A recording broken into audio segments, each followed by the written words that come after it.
How you doing, beautiful people? Saleem here, hosting Necessary Conversations. Thank you guys for all your support so far. I really appreciate it. It doesn't go unnoticed.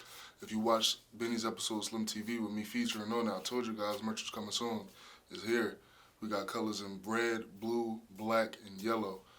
If you want to buy one, support a brother at King__Messiah on Instagram or at AIC on air on Instagram as well for the AIC Radio Instagram page. Support a brother. Get with me. Necessary Conversations, baby. Appreciate y'all. Welcome back to Necessary Conversations. I'm your host, Saleem Messiah. I got Nicole, Coss. How we doing? Good, and you? Man, I can't complain. I can't call it. I cannot call it. How you doing? Yesterday was Valentine's Day. It was. Time recording. You doing anything special? I was here at work, and I had class. But we took the time to take out my kids to Applebee's. We had some family time. Had my sister-in-law with us. We had a great time. What's your go-to order from Applebee's? You like the steak sirloin with the shrimp? Negative. Nah? No. Okay, what you go with? I usually do like the riblets. Yeah? The riblet platter plate? Yeah. What's the size? Like, what's your go-to joint? I usually do like potatoes and broccoli. Try to keep it simple. That's it? Yeah. You get the loaded potatoes, or what you go? The loaded potatoes. You lactose intolerant? No. So you could go cheese full on out? Yeah. See, I can't do it. I'll die. I cannot do it. Okay, that's cool. So you go ahead, AIC, the greatest university on earth. Of course. That's why we're here. You know what I'm saying? So, and you in a nursing program. I am. How was that for you? It's going. It's my first year. Quick little background story. How I got here was my sister graduated 2 years ago. Yeah. And I watched her walk across the stage. I have a very intense medical background. So I worked in hospice, cardiac, emergency room, like you name it. My foot was there just to, wet my hands to see what's going on, like what I want to be when I grow up type of stuff. Yeah. She walked across the stage, and that was the given moment where I was like, it's my turn next. Yeah. So I full-blown, I had 2 jobs. I was working 160 hours a week. I do have that 3. That include weekends? That's including weekends. Hold on, because I'm not good at math. Let me divide that by the day. Hold on, we got 160 divided by 7. That's 22 hours a day. Mm-hmm. You weren't working on 22 hours a day. No, I did hospice care, so I would have to go to the person's house. 22 hours a day? I would stay with the person for 7 days, 14 days. You was getting 2 hours of sleep a day? I would actually kind of like a living type of person with them. Okay, so when they rest, I rested. When they got up, I was up with them. Damn. Yeah. Okay, cool. It's a really nice gig. My first year that I started doing it, I had about 42 people pass away on me. Yeah. So. Did you ever in that moment feel like, yo, is it me? Is it? No, these people are at their end of their life. Yeah. So I always tell everybody, when you're at the end, you just want love. And some of these people didn't have anybody. My first lady, she was 102 years old. She was a nurse. She traveled to Ireland, and she only had a niece and nephew. So it was just her and her sibling, and then a niece and nephew. So it was kind of tough because I felt bad. I'm like, oh my God, what would I do as a mom or as a person without no kids? And I'm here just dying alone. Yeah. And, you get this connection with them, and it's pretty awesome, and you become like their family. So I ended up becoming their live-in person, and I would have my kids come over and visit her so that I wouldn't miss out on anything with my kids. Yeah, for sure. So it was really nice, and we had a really great bond. So it was tough for me. It was my first lady ever, and I was like, oh my God, is this supposed to be happening? Yeah. But I just did my part, and she was very religious. She was Catholic, so, towards the end, I played a lot of, Catholic music. I did the rosary beads with her, even though she didn't participate back, but it was just something that I did for her. Yeah. And I thought it was going to be this dramatic thing that you see on TV, people gasping for air and just not knowing what's going to happen, and it was just as simple as and that's it. And she died. Her last breath? Yes. And it was just such a peaceful thing. I was like, wow, this is it. And I cleaned her up. I did what I did, called the funeral home. They came and picked her up, and that was it. So, and the blessing behind it was her sister's husband. I got to take care of him too. So like a week later, he passed away. So it was kind of like a blessing in disguise. And then from there, like I got more clients, and my last patient it's home. I was with him for like 3.5 years. I traveled with him. So I would go with him to California to visit his family. I was out there with him 24/7. And he called me like his best friend. So like when he passed away, it was like something like some serious stuff. I was like, man, this is really happening. Like, so it kind of changes you like as a person, like emotionally, and it kind of gets you out of like this narrow thinking space. So you kind of like think bigger and broader, like, okay, I understand, like, okay, I get it. Yeah. So I think that was pretty like good on my end. So How? Because you mentioned like it changed you as a person. Like, what do you think it changed for you for real? so quick background story. I was adopted when I was 13 by my aunt. I didn't grow up with my mom or dad. My dad was away at the military all the time, and then my grandmother kind of like subbed in for my mom all the time. So my grandmother's very old fashioned. So she taught me like, as a young lady, you have to like cook, clean. And I always had like that mindset of like old fashioned like way of growing up. And it made me bitter when I had to get adopted when I was 13, because I felt like my grandparents didn't want me, and that wasn't the case. It's they were already old and they couldn't like do any more for me. So it made me a real bitter person through my like teenage years. So I was very like, I'm gonna do whatever I want. I don't care what people think about me. I was very like verbal about stuff, and I didn't care what came out of my mouth. I didn't care who I heard it along the way. Like, I don't care. Like, I'm gonna tell you 100% how it is. And this medical field part of my life made me realize like I couldn't do that anymore. And it took me to having to get fired from my first like decent job. And I was like, wow, my mouth got me in trouble. Like, what are we gonna do? Because like I felt like I got blacklisted. So like wherever I went to apply for a job, they were like, no. And I was like, man, like, what'd you do? I just swore in like the break room. Like it was like a conversation between like colleagues, but I was on lunch break and I said like ass, and I swore, and somebody took it offensive. So I don't know. I just like, okay, whatever. So that made me change. Like, if I'm going to go into this type of field, I need to know how to conversate with people, because I didn't get that opportunity when I was younger to get corrected from what's right or wrong. So during my teenage years, like, nobody corrected me cussing somebody out. It was just like, oh, that's Nicole. And that's not who I wanted to be. So it just made me realize, like, my mindset had to think differently than what I was thinking, like, as a young person. So the older I got, I was like, okay, I had my first kid at 20, and I went back to school. I became, like, a medical assistant.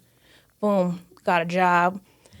I worked at the Suboxone clinic doing all that, and I was like, oh, this is not for me. Like, I feel like I'm getting drawn back to my teenage years, and I have to start disrespecting people again, like, type stuff.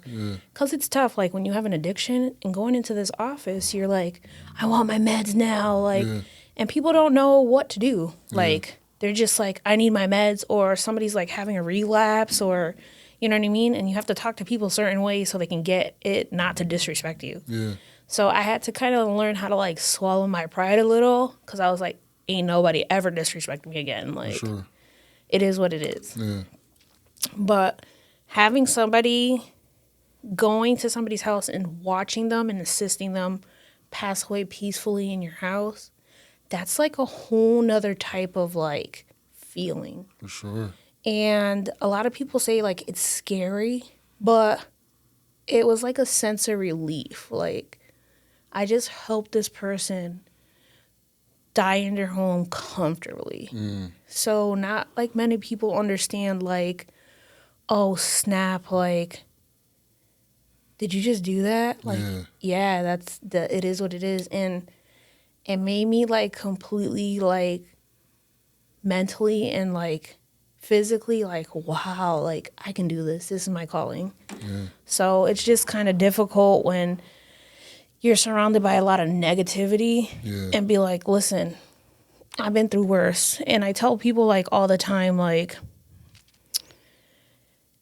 you can't always be negative. Yeah, for sure. Because that puts a damper like on your day. Like it could change your whole entire like outcome of everything. Like it can change your way of thinking. You can just have a bad day for the rest of the day. Yeah. So that's my No, that's crazy. When you came out of high school, did you know like you wanted to be in the medical field at all? I'm gonna tell you I was a very like rebellious teen. Mm-hmm. I hung out with people that weren't doing like the brightest things, like drinking, smoking, and I just wanted to be a part of that scene. Like I was at the point where I was like, I don't care, I'm just gonna pack my stuff and leave, like with a backpack on.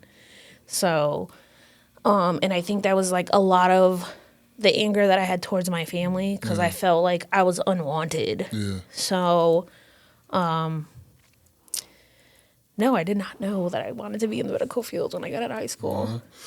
Was your mother in your life at all, or how does that?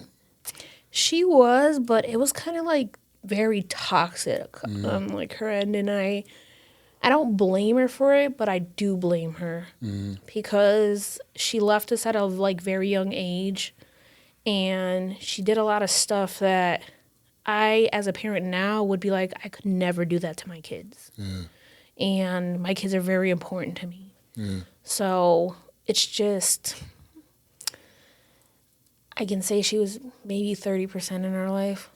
And I think as I got older, I got a little bitter towards her. Yeah. But I keep on saying, like, it's a life lesson. Yeah. Like, I could have been worse off. I could have been in the system. I could have been dead somewhere. I could have put myself into drugs or the worst of the worst, and I didn't come out that bad. Yeah. So.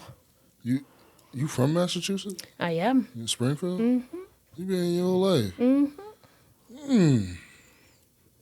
That's crazy. Yep. I used to walk up and down Main Street from Sycamore all the way down to the north end. I wish I could tell you I knew where that was. I don't know. All I know is State Street. That's everything. Oh, I used to hang out on the block over there on King Street. So yeah. Yep. What high school? You went to Central or? Nope, I went to SciTech. SciTech, where's that? It's right there on State Street, across from Mass Mutual, next to Putnam. Okay, up the hill. Yep. Okay. Because there's like Commerce, and then if you drive up more, a little past AIC, and you're going towards like the old Enfield Mall. Yeah. There's like SciTech Putnam. It's the new school they built. Yeah. And then that's where I used to chill all around here. Like, how was it back in the day? I can tell you that it is a big, big change from when we grew up than to kids growing up now. For real? Oh, yeah. I mean, I know it's like that in the world, but when it comes to like Springfield, like what's the difference you would think from the way you grew up around here versus the kids now?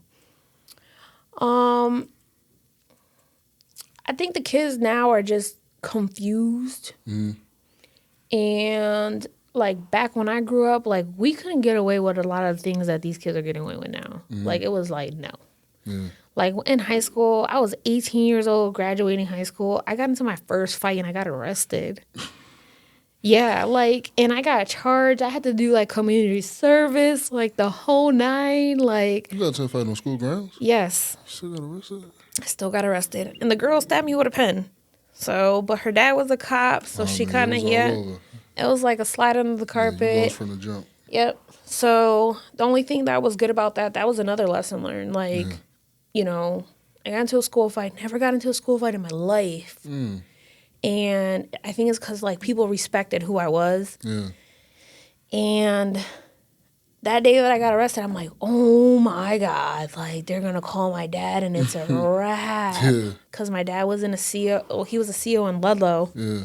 And that's when they housed the women and the men. So I was like, oh my God, my dad's going to see me there. He going to beat me down. When Yeah. So I think I was more terrified of them calling my dad than me getting, like, arrested. You know what I mean? Sure. Like, it sucked. It's cold down there. Yeah. But ask me if I did it again. No, Negative. Never again. Never again. Lesson learned. Yeah. But I had to jump through a lot of hoops to, like, get my, like, record. Like, the judge kind of, like, knew my aunt worked in the court system. The judge knew my mom because she worked at Westfield. And he knew my dad. My uncle worked as a court officer. Yeah. So my family is, like, well known. And it's, like, I felt like I embarrassed them by even doing that. Even thinking that I could even just disrespect, like, my family like that. But once again, like I said, I was a teenager. I was angry. I was like, I didn't give a damn. Yeah. I was like, it is what it is. Yeah. But, like, it took me a while. But the judge was, like, real lenient with me. He's like, okay, I'll make you do, like, 60 hours of community service, and then I'll expunge it off your record. Like, this is a lesson learned, like, type stuff. So it was just, I think, more annoying that I had to deal with all that. Yeah. And then have to do community service because guess what? I had to waste my summer picking up trash. So that was my biggest, like, annoyance ever. I was like, I'll never do that again. I'm wasting my summer. Da da da da. Is there a limit when it comes to community? Like, you can't do, like, can you do, like, 10 hours a day, 6 days for 6 days and just So get it done with? there's, like, time brackets for you to go. So you can't, it's when they want you to go. It's not when you want to go. Like, yeah. And, of course, like, I didn't have a job, so I couldn't pay. Yeah. So they're like, community service. If you can't pay, you're doing community How service. much they want you to pay? They wanted me to pay $60 a week for 26 weeks. Let me do the math. I told you, I ain't good at math. $60 a week. You said for 26 weeks? Yep. 60? What the hell is going on? My calculator broke. Oh, this is ridiculous. Hold on. Something's going on here. Let's do the math. Give me a second. 60 times 26. $1,500? Yep. All at once? Oh, no, it was 60. Okay. I could either give that all at once or I had to do community service. Guess what? Homegirl had no job. $1,500 is ridiculous. Just for fighting? On school ground? He was How bad did you beat that girl? I didn't beat her bad. Like, the cops were there, like, really, like, it wasn't even, like, some drastic stuff. I think the judge did it to just be like, teach you a lesson? Yeah, like, this is what happens when you get in trouble. Yeah. And I think it was the most embarrassing thing because I had to go in my ROTC uniform. And then I had my whole, like, chest full of, like, badges and stuff and, like, ropes. And I'm like... Yeah. People looking at you like, ROTC ain't supposed to really be... Right. That was the other thing. So it's like, damn, lesson learned. Like, walk away. Yeah. And I tell people, like, sometimes it just takes you to walk away from a situation like that because the outcome can be just worse. No, for sure. Than what it is. It's like, just leave. Yeah. That's why, like, when I see people fighting now, I be like, really? Yeah. Like, you're 26-year-old out on the street fighting. Like, girl, bye. So much better things you can handle with that. Right. Yeah. And I tell people, like, the most powerful thing, and people don't understand, silence is so powerful. No, for sure. And I can't tell you how many times I've bit my tongue, and I'm like, I'm just going to shut up. Yeah. Because me opening my mouth is just going to make me angry. Yeah. And I promise myself I will never, ever become the angry person I was after 22. Like, before I was 22, I was an angry ass person. And I was angry because I let other people affect my mental status. So, I had my first kid at 20. Yeah. So, that was rough. Yeah. It was really rough for me. Like, I can't tell you, I was very alone in the dark by myself. I wouldn't wish anything that happened to me to anybody because it's the worst thing ever. Postpartum depression is, like, real. Is it? It's real. It's real. People don't think, oh, like, I'm in a happy situation, da da da. No, like, if it wasn't for my sister, like, I probably wouldn't even be here, like, on some serious stuff. Like, I'm gonna keep it 100 with you. What type of thing, if you don't mind talking about, what type of things like did you have to go through? And it's just postpartum depression wise, like what consists So, of like, feeling like unloved, alone, like I don't belong here type stuff. Like, they put you on medication and you just thinking like you have to believe in these doctors and they don't really tell you like the side effects of the medication. Like, I'm gonna keep it 100 with you. I had to get admitted into the hospital. I was there for 14 days. So imagine my 3-month-old son without his mom for 14 days. And I breastfed him, so that made it worse. So I had to go like every day into a room to like pump for my kid, and my sister would have to come and pick up my milk type stuff. And I feel bad because that's not fair to him. Yeah. You know what I mean? Yeah. And like I said, my oldest sister, like, she grew up way too fast too. Yeah. So if it wasn't for my grandmother or my grandfather, I think we'd be somewhere completely different. Like, postpartum depression, depression is real. Suicide tendencies are real. Like, I tell everybody, like, get help. Like, there's help out there.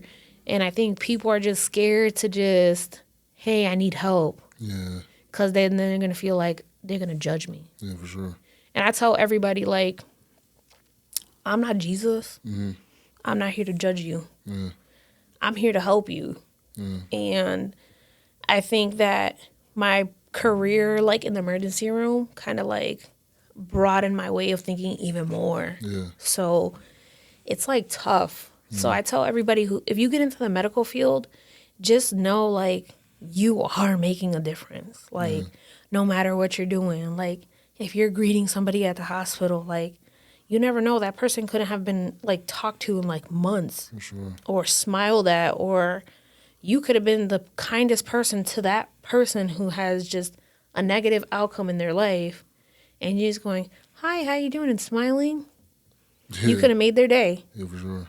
So I tell everybody, like, I think it was, like, Robin Williams. And he said, if you go out and you smile at 3 people, those 3 people will go smile individually. Each one of those people will go smile at another 3 people.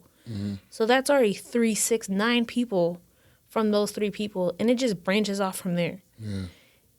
And what's going to hurt you from doing that? Yeah, for Nothing. For sure. It's just a gesture. Yeah. You know what I mean? So I just tell everybody, like, try to keep, like, the negativity away. Like, sometimes your friends are not your friends. And I tell people all the time, like, people are there for the ride and people are there to ride with you. Yeah. And people don't know the difference because guess what? You still riding. So I always tell people, you got to know who's there for you. If you fall, can you say, I can call so-and-so right now and they'll come pick me up. Yeah. And I can't tell you that I used to be popular. Yeah. Listen, I tell you that I know everybody. Yeah. Everywhere I go, I know somebody or 2 or 3 people. Like, I refrain myself from going out Yeah. because I just know, like, You gonna see an somebody you abundance used to of know. people. Yeah. And right now, like, I'm at the point in my life where it's like, girl, lay low. Yeah. Lay low because your time will come when you got to shine. So, like, literally, like I said before, my sister walked across that stage and I said it. I'm next. And I made it happen. It took me 10 months to get my associate's degree from Stick. Yeah. And I busted my ass. Like, I was in the books all day. I was making sure my kids were good. I was still working because I worked at the Department of Corrections in Connecticut. So think, working 7 to 3, Yeah. going to school full time, having 3 kids, having my husband at home. Yeah. Like, how It's do a you lot. balance that? How do you balance it? I can't tell you, but I did it. And I did it by the grace of God. Yeah, for sure. Because I don't think he gets enough credit for anything anymore. No, for like, sure. For sure. 100%. So it's wild to me. Like, I keep on telling myself, like, wow, I'm here. Yeah. Like, I made this happen. Like, I did this. And I kept my GPA at a 4.0. 4.0. From mistake. Never got that high in my life. Never got that high. I don't know if I get that high. Never got that high in my life. That's amazing. That's dope for sure. How were you able, because what type of obstacles did you have to jump through? Because you mentioned at the time you just was graduating high school. Most people, it's hard to get into the medical field if you don't got those specific degrees. So how was you able to get into that? So I took, as a pregnant mom, like me having my kid, you know, like DTA, like food stamps and stuff. I got myself on it because I was like, damn, how am I going to support my kid? Like, I don't even got a damn job. Yeah. So, unfortunately, like, DTA, like, people are scared to get on it. Like, if you need the help, get on it. My mom got food stamps. Hey. Listen, if you need the help, get on it. That's why that's there, to help you. For sure. Don't take advantage of it, but get the help you need and get out. Yeah. So, I got food stamps. Like, I had to talk to my dad to let me move back in because he's like, you can't live here with no kid. Yeah. So that was a whole nother thing. Like, I was like, Dad, I applied for an apartment. Like, I'm on the waiting list type stuff. Yeah. And I got my first apartment. I had my son, my oldest son, in July of 2020. Mm-hmm. And by 2022, I was in my apartment. Mm-hmm. So I was like, dope. She's insane. Yeah. Hey, girl. No. Yeah, she's ridiculous. So, you know, I got the help that I need. They offered like CNA classes. They offers like pharmacy tech classes. For people who don't got their GED, they offer like a lot of stuff. There's like a lot of stuff out there that is government funded that they will help you get to where you need to go. So I graduated high school and I beat the statistics as being a Hispanic woman. Yeah, for sure. So I was like, thank God I'm not pregnant as a teen. I graduated high school. Yeah. Those are two things I can check off my list. For sure. And even though I got pregnant at 19, I had my kid at 20. Yeah. So that's all that mattered. Yeah. I was like, thank God. Yeah. But they offered me the CNA class. I went, I became a CNA, and then I became a PCA. Mm-hmm. And I was going to people's houses. And then I was happy because, like, I got my license when I was 23. Yeah. Had my permit for, like, ever. So, and then I, like, bought my first car. I was like, okay, like, You're moving. I'm getting it together. So I got my first car, my apartment. Yeah. Because I'm going to tell you, it was tough taking a bus in the middle of winter with a baby. I believe it. And you got to get up because you got to go to work or you got to go to class. So imagine I had to get up super early to commute from Springfield on Bay Street to go all the way to Holyoke Community College. But in between there, I had to stop at a daycare to drop off my kid. And if I missed the bus, like, I was screwed. Like, I was missing class. So I met a lot of people, like, along the way. They were, like, you know, rooting. And I can't tell you if I seen them since then. Like, we graduated, they disappeared. Yeah. So it's just, like I said, it's hell or high water. I had to move mountains to get to where I'm at. Like, that CNA class was like the perfect like tiptoe into the door, and that gave me the opportunity to tell me if I wanted to really like basically wipe ass. Yeah. And I did it for a couple months, and then I got into Bay State, and I became a transport tech. So I was like, this is not for me. I can't do like the nursing homes because like it reminded me of my grandparents, and I don't know, it just like hit a spot like I would never do this to my grandparents. And then the stuff you see at nursing home, like the nightmares of nursing homes, like it happens. Yeah. Yeah, like I cuss somebody out. I'm like, if I catch you doing that again, like it's on. Like we're both clocking Like out. workers? Yeah. What are you? Giving like elderly patients like wedgies For what? and ripping their skin from doing it. Because elderly people have, like, paper-thin skin, like, even, like, a little bump, like, on they're bruising. Because they're miserable with their job. Like, I tell everybody, if you hate your job, like, you have the opportunity to educate yourself better and move to another position. No, for sure. Don't go to, like, work miserable every day. Like, don't do that. Because that makes it harder for your coworkers, and that makes it harder for you to be a team. Yeah. So I tell that to everybody, like, don't do it to yourself. Yeah. Like, that shit sucks. And I had a couple, like, shit under the sticks. Like, one of my coworkers, like, fuck that, I'm not coming in. Like, PTO for real. Like, and I'm like, girl, but, like, you're about to leave me, like, lingering. Like, we have a full load. And there's times where I did 12 patients by myself. Took me all day, but I did it. And that's including, like, getting them to breakfast, getting them out of bed, getting them cleaned up, getting them back into bed, getting them changed. Like, it's a lot of work. Like, being a CNA, hands down to the people who have, like, 35 years plus doing it. Because that is a ball buster and a backbreaker. Yeah. So,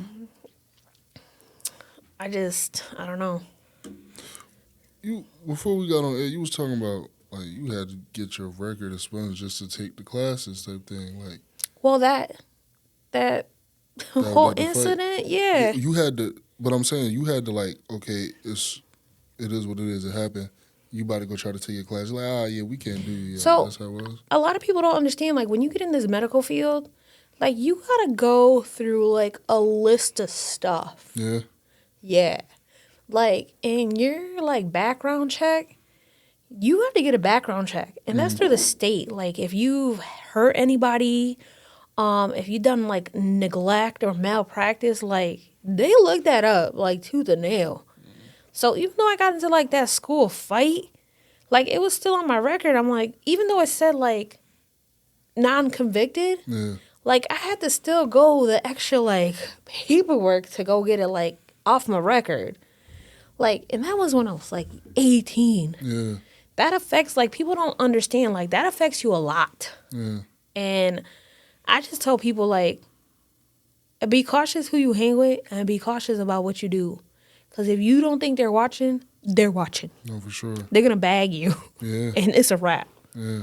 And I tell people, like, in a blink of an eye, Okay, your whole career, your whole everything can just crumble right in front of you. Mm-hmm. Like I say it all the time, like, millionaires are millionaires. Today they can be a millionaire, tomorrow they can go to sleep and they can be broke. Yeah. And they can be back at square one. So that's why, like, I had my kid. It took me 7 years to have another kid. Just because I told myself, like, I don't want my kid to go through this. Mm-hmm. So, and I always tell everybody, your first child, like, goes with you through the rough.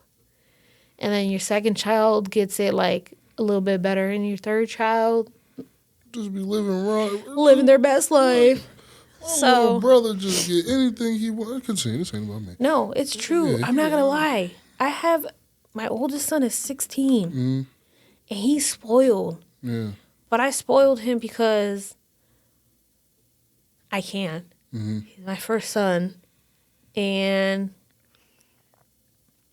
his father's very absent. Mm. And not because I wanted his dad to. You know what I mean? Yeah. And my partner, my husband that I'm with now, took that initiative. Like, when he found out I was pregnant, he's like, don't worry about it. That's my kid. And I was like, okay, are you sure? Like, that's a lot. Yeah. And he was young, too. He was like 17. He was already ready to be a dad. Mm. But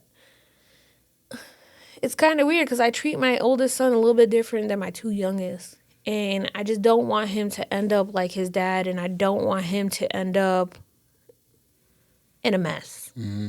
And yeah, mom can save him, but mom can only save him so much. For sure. Because as an adult, you make your own choices also. Yeah. And I'm a little tough on him. I am, because I feel like I gave him everything that I didn't have when I was growing up. Mm-hmm. So, like, what 12-year-old did you know, like, have a cell phone? Did I have a cell phone? I did, but I lost it a lot.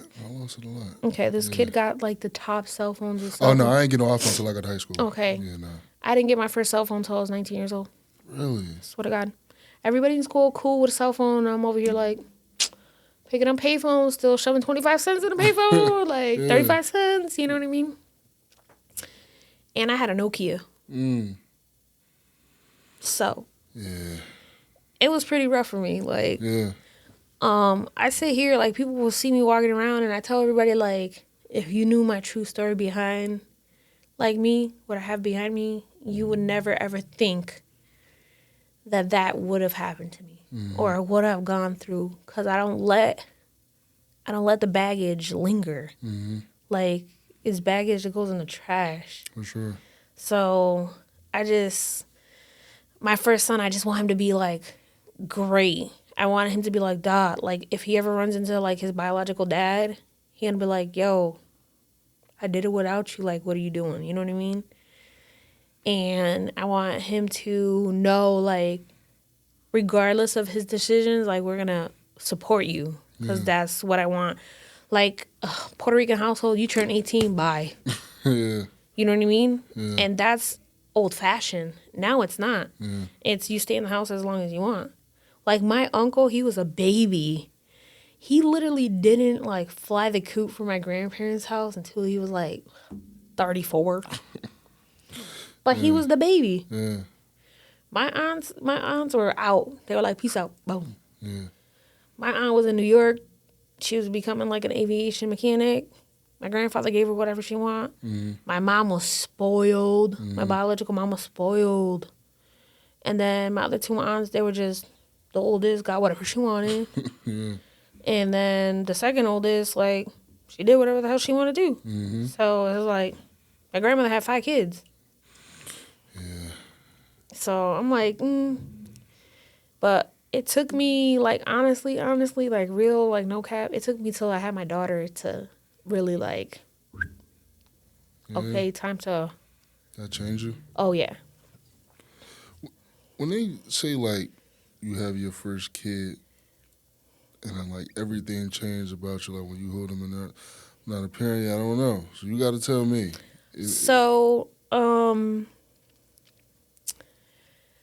There's, like, a saying, like, your first son, you will be your first son's true love, but your true love will not be your first son. Really? Yeah. What was it? So I feel like I have 2 boys and a girl. My son has, like, the ultimate, like, love. Yeah, he's disrespectful. He get chopped in his neck sometimes. But he knows, like, no matter what, like, my mom's going to be there. Yeah. I can't say that for a lot of people. I can't speak on behalf of other people. But I think that's true. Like, your moms always ride for their boys. Yeah. But I can say, like, I equally ride for all my kids. Like, when people go, oh, you have a favorite kid. No, the hell I don't. You don't got a favorite? Absolutely not. I think my mom got a favorite. She just won't admit it. I feel like we had this conversation earlier. I do not have a favorite kid. And I can't say the same for my husband. You got a favorite. I absolutely don't have a favorite. I treat all my kids equally. When we get off camera, you can tell me. Because I know you don't want them I know. to... I swear to God. Swear to God. At every point of time, you love all of them equally. I love them all equally. I know my mom don't love all of us equally. I'm her favorite. I know it. They know it. They know it. See, like, I can say, like, out of, like, my dad had 3 girls. My dad definitely has a favorite. What's that? Are Like, you a favorite? Negative. I'm the black sheep. Are you the youngest out of the... No, I'm the middle. Okay, cool. Is it true what they say? The middle about child always gets the shit under the stick, yeah. You think so? Absolutely. But see, I looked out. So my first kid was a boy. Yeah. My middle child is my daughter. Yeah. And then my last kid is a boy. So you got, it's sisters, your daughter's like your mini-me. You kind of... So, like, it's like, I can't... She's my first daughter, so... You can't neglect it. I can't. Like, she's my favorite. Yeah. My oldest is my favorite. Boom! You just did it. No. You said your daughter first your favorite. No, my daughter's my favorite because she's my first daughter. My son is my first son is my favorite because he's my first kid. And then my youngest is my favorite because he's the youngest. Nah, There's no way, like, I cannot. You called the middle one your favorite first. Negative, so nah. That's what we're going with. No, we're not. That's what we're going with. Because she's definitely not my favorite. So you got a favorite? No. You got a favorite. You just told everybody you got a favorite. My favorite is my dog, Chi-Chi. Oh, man. Chi-Chi girl's my favorite. You think your husband got a favorite? Absolutely. Who you think the favorite is? His daughter. That's how it's supposed to go, though, ain't it? Listen, this girl got him wrapped around her finger. Do Like she? his finger. Like, I can't tell you. If she goes, Dad, jump, he'd be like, ha ha. Really? Swear to God. Like, do it be... She trumps what I say. Yeah? Oh, yeah. She'd be like, Dad, Mom said no, but I really want to do it. Can you take me to the store and get this? He was like, yeah, come on. I'd be like, I just told her no. He's like, well, really, like, why? He's like, give me a reason. Because I said no, there's no reason behind it. And she's over there going and smiling. I'm like, ooh. But it's not like, it's like simple stuff like a slushy or a smoothie type stuff. It's not like, hey, can I go to the movies? And I say no and he says yes. So, like that. yeah, no, my kids are not like that. Yeah. I think I got the most humblest, wild thornberry ass kids ever. Why you say that? Because my kids are very open-minded about stuff. So, like, if they don't like something or they feel uncomfortable about something, like, they be like, we don't want to do that. Or, no, I don't want that person here. Like, I've had to go through a lot to teach my kids, like, you need to verbally express, like, I don't like that or I don't want to do that. Because we don't know. I'm not Miss Cleo. I don't have a magic ball and I can't be like, oh, she does not like that. Yeah. Or, no, he does not like that. No, I can't. If you don't tell me, then I don't know. Yeah. So my kids are very nature. So we have a rule, like in the summer, no electronics. No electronics? Nope. They're outside all day or they're out at somebody's house. They get their electronics at other people's houses. They can't play the video games in the Absolutely summer? not. That's when they got the all the time. Sir, that is a no for me. A negative. Your oldest son got a PlayStation 5? He got, listen, like I said, he's spoiled. He got all the electronics he needs. But he knows once that weather hits past 65, you got to go outside. No. I don't care what you do, just get out of my house. Okay, cool. They come back from whoever house 8 o'clock at night. Can they get on the game? Negative. I'm very like, so like in the summertime, like Monday through Friday, we still have a bedtime. I got to be in bed before 10. Before the 6-year-old? Oh, absolutely. No. Yes. And he still got to do chores. He might have a little girlfriend that he got to be up by. No girls are allowed in my house until he moves out. Yeah, he don't got. You don't think your son got a girlfriend? Nope. He got a lot of girls that like him. Your son got a girlfriend. Nope. Your son got something on the side. My son says the only 2 toxic people he needs in his life is me and his sister. He got it. He got a favorite girl. He got a favorite. Like, you know what I'm saying? He going to text her. I'm not going to lie. 8th grade, he had a girlfriend over the summer. And what went on between the both of them was mind-boggling. What do you mean? A good way or bad way? Girls nowadays lose their virginity at like 14. Yeah, for sure. So she tried to move fast on my son, and my son did not like that. And he's like, he said a couple words to her, like, you need to respect yourself. Yeah. And she's like, I do respect myself. And he's like, yeah, you're definitely not a virgin, so you don't respect yourself. And he's like, I wish my sister would do that to see how fast, like, I'd beat her up. And I'm like, but he's very, like, conservative, like, knock on wood, thank God my son is about to be 17 years old. He's still a virgin. Yeah? Yes, because as a person who works in the healthcare field, I have gave him the rundown from top to bottom. Oh, yeah, you scarred him. Not that I scarred him. I just want him to know, like, it's a reality. Yeah. Like, it's out there. Like, I think a lot of parents don't educate their kids. And me working in the emergency room, like, scarred me as a mom with a teenage son and then having, like, a daughter. So I've had girls come in, 13-year-old, like, come in, I'm pregnant. I think I caught something. Yeah. Girl caught AIDS messing with a guy who was 21 years old. Pregnant, 4 months, and she didn't know how to tell her parents. 13. 13 messing with 21. These girls nowadays are built different. Damn, man, that is her life. I'm telling you, these children nowadays are built differently than when I was 13 years old. Damn, she not gonna really be able to get another because you got AIDS. Nobody really want to. And unfortunately, because that's it, we've had to basically contact the parents. Y'all have to tell the parents? We had to, because we had to let them. That's probably why she came to the hospital. She didn't want to No, tell. like, we had a conversation. Like, I've had girls that have gone in there, like, got raped. Like, it's bad. Like, people don't understand. Like, going into the medical field is, like, a whole different genre of work. Like, it doesn't end after you clock out. You know what I mean? You take that mental home with you. Like, oh, my God, I have a daughter. Like, what the WTF? Like, how do I save my kids from the reality of what's really going on out there?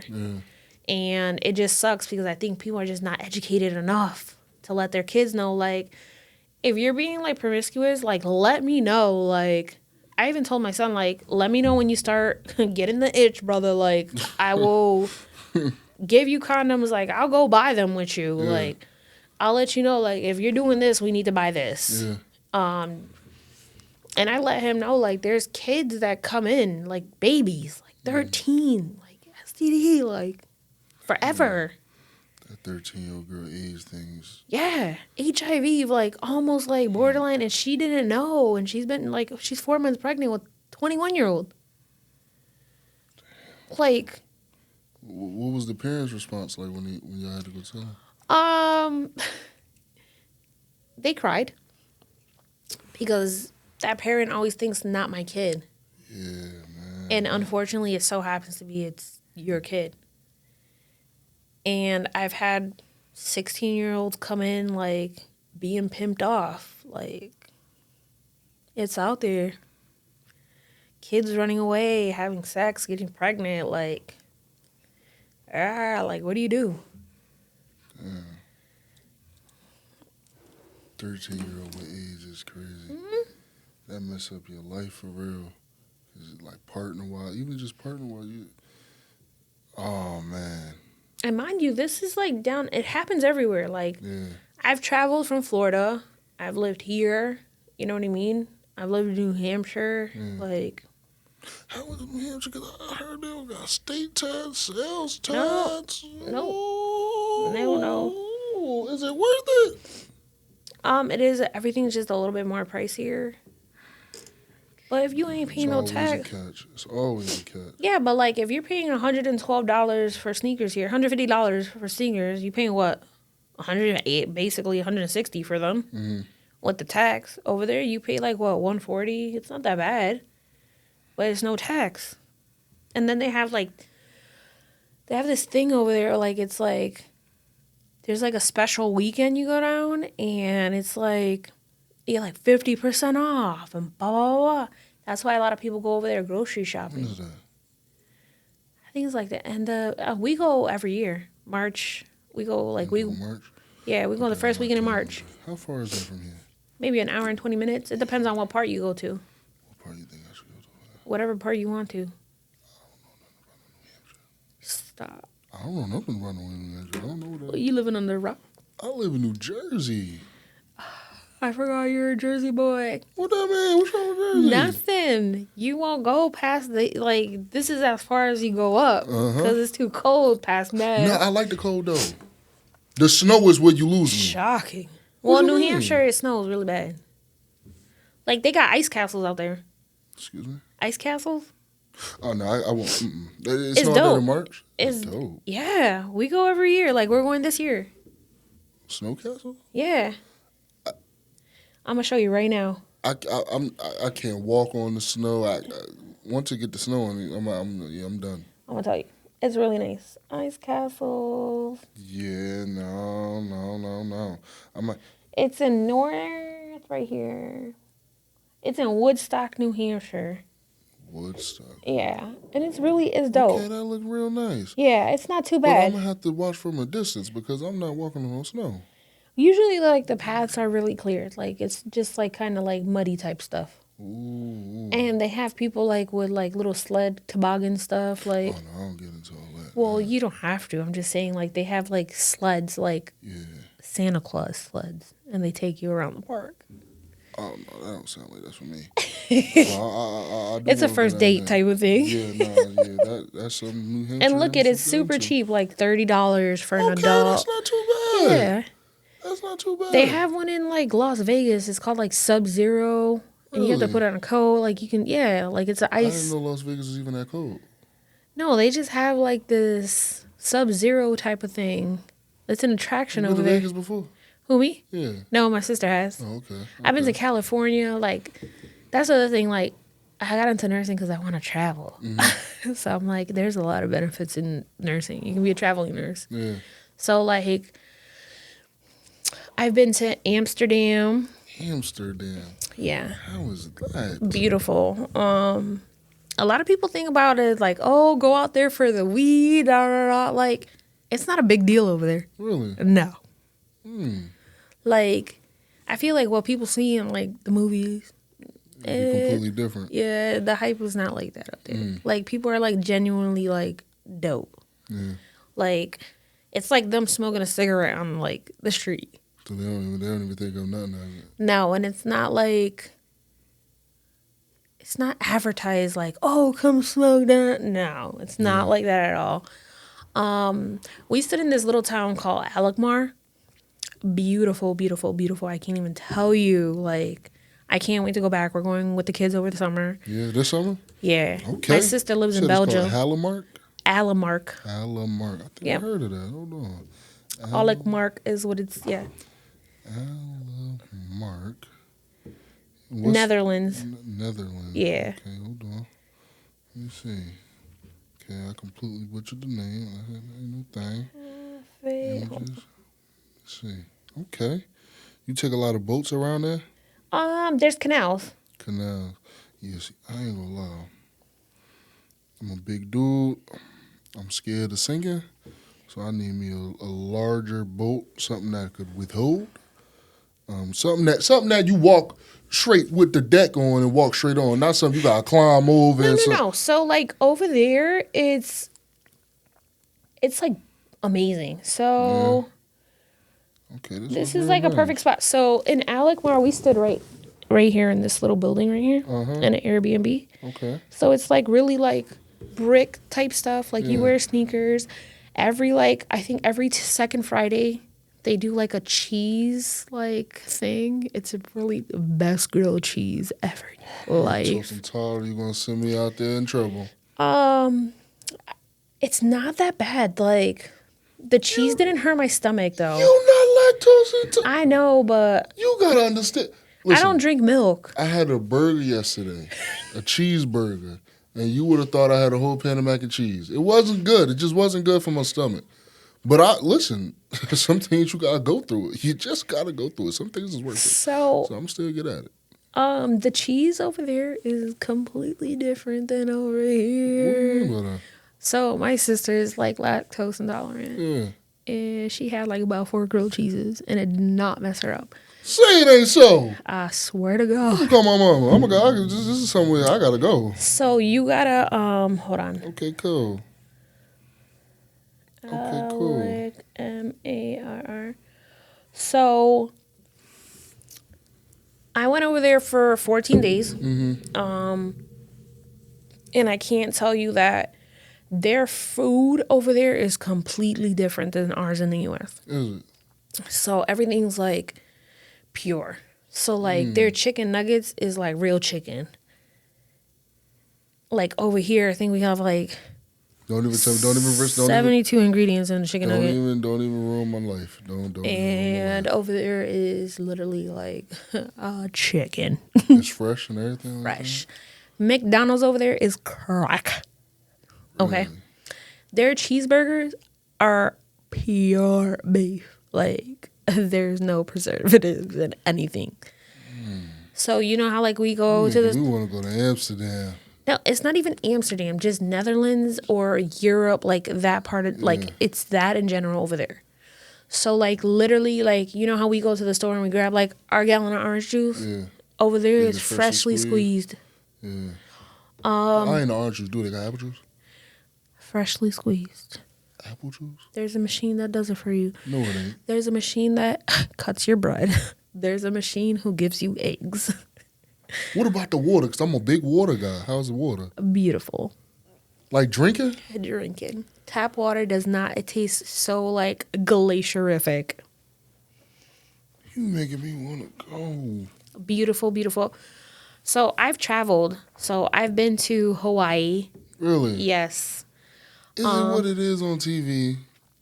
It is. Because people think of it as an island and stuff, but people don't realize it's a real... I think a lot of people, when they see it on TV, it's just more like the resorts. Yeah. Is it more than that? Like real... 1,010% more than that. Beautiful. Beautiful, beautiful that I wanted to move over there. Really? I applied to college to go over there because that's how bad I wanted to run away from here. Yeah.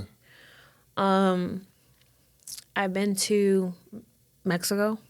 I've been to Cozumel. What's that? It's in Mexico. Oh, okay. Cozumel, Mexico. I've been to the Bahamas. Really? And this is all through nursing? This is all through like me going like little mini vacations. Me rewarding myself because I do a lot for my family that my husband would be like, girl, stop. I'm the yes person. Yeah. And he's like, you need to learn how to say no. And I'm like, I can't. Like, I feel bad. He's like, stop. Yeah. But yeah, like, amazing. Travel. I tell people travel. If you ain't got no kids, do it now. Do it now. And it's cheap. I'm too cheap. It cost me $1,000 round trip to go over there to the Netherlands and come back. Just a plane ticket, though? Just a plane ticket with my luggage. With my luggage. We not talking about staying at a spot, the food, the activities out there. The food is so cheap. How much on average? Just about ballpark. How much you think? So you spent I went over total? there. I went over there with 4,000 American dollars, and I came back with 3,050 American dollars back. You said you stayed out 14 days? Yep, because I went grocery shopping, and we had like food at the house. Like we did dinner twice out, and yeah, my meal at the amazing cafe, Aloha Cafe. I cannot tell you, amazing. What you get? I got the Kill Bill burger. Kill Bill burger. Yes. It is a burger about like this high. And it's like stuffed like cheese, beef, lettuce, tomatoes, like French fries. And it was like sweet potato fries in there. And this special sauce that was better than mac sauce. You spent 3,000. I mean, you literally my whole trip there. Literally about 2,500. Yeah, because I had to contribute obviously to the Airbnb, which is not bad, and it was split between 4 of us. Do it. Don't say no. Do it. See, my mom wanted to take me, like, send me on a trip when I graduate, and I told her no. Why? If your mom's paying for it, go. You know where I'm going for my graduation? Yeah. Thailand, 2026. Here I come. Yeah. Told her no. Why don't? Because I think, I'm going to be honest with you. I think you need to really think about it. Because she really want to throw me a party. I told her really no. See, like, I would choose, like, oh, what do you want, a party or you want to travel? She gave me either or, and I told her no to both. I want to go to Thailand. Like, I was given that option by the person who adopted me. She's like, you want to go Thailand or you want to go travel? I mean,